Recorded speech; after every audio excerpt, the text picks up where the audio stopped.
I am here with Robert Schwartzman, director of The Good Half. Robert, thank you for joining us. Thank you. Thanks for having me. Can you tell us a little bit about the film?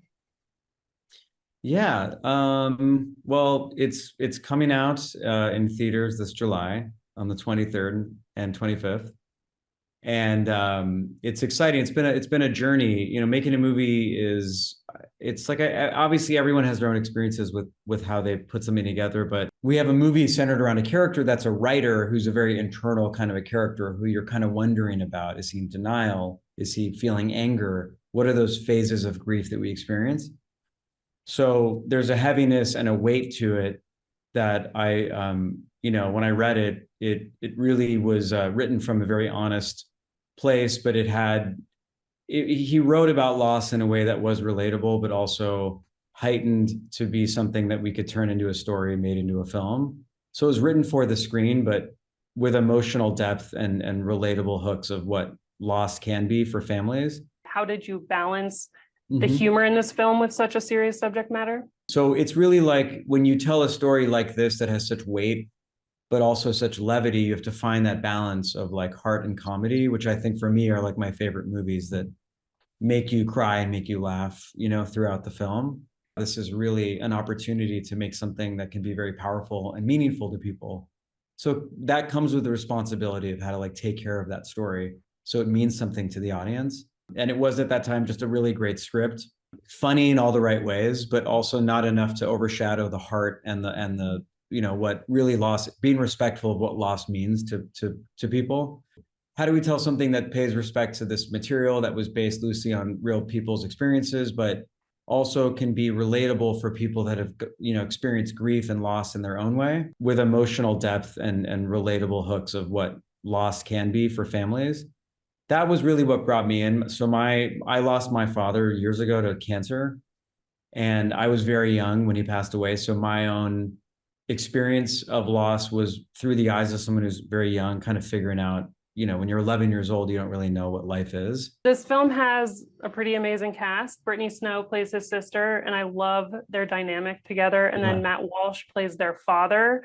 Probably my favorite scene in the movie is when the three of them are in the car. I know that, and that was Matt's first day with us, and a lot of fun in the way they all kind of work together in that scene. And then there's also David Arquette, Elisabeth Shue, Alexandra Shipp is very, very cute in this movie. I love it. Oh, you are going to regret saying that. Like when I first met Alex on Zoom, it was like we'd known each other forever. Like she's a very Zoe-like energy in the movie that you're seeing.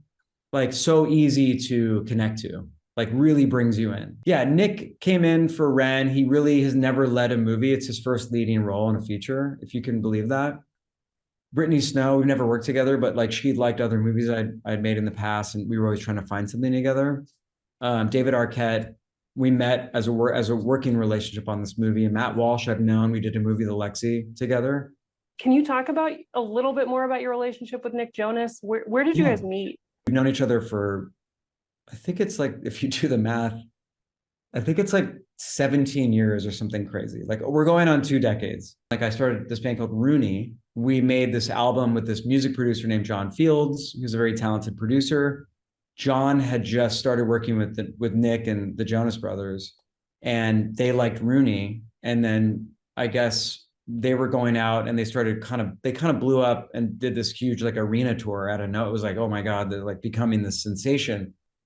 And they were like, hey, will Rooney come out with us? And so we just kept in touch. Like their world and our world kind of always had some kind of crossover friends and stuff like that. But anyway, I feel very lucky that we've had this long relationship, and like he was very trusting in my ability to kind of lead him down that path. How was it directing Nick specifically for the karaoke scene? Did he have to like tone back the fact that he's a professional singer? Yeah, he did. And it's tough to tone it back sometimes. Because you could tone it back and like really sound bad. And it's like, this is like not even real. Like I can't accept this as like bad. But my tactic was not to tell him the song we were going to do. So you can be a good singer, but you can also like flub words and lines and miss something. And that makes it sound more raw.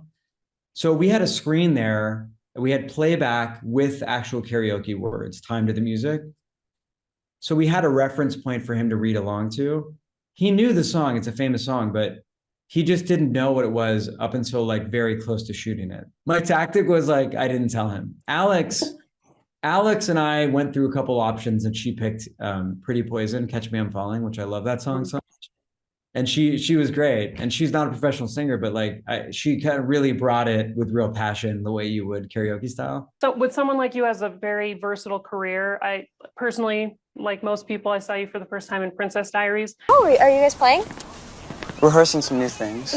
We got 2 new songs. Oh, yeah? You were in the band Rooney and now you're directing. Is there something you'd prefer to stick with? Like what's next for you? Do you see more acting?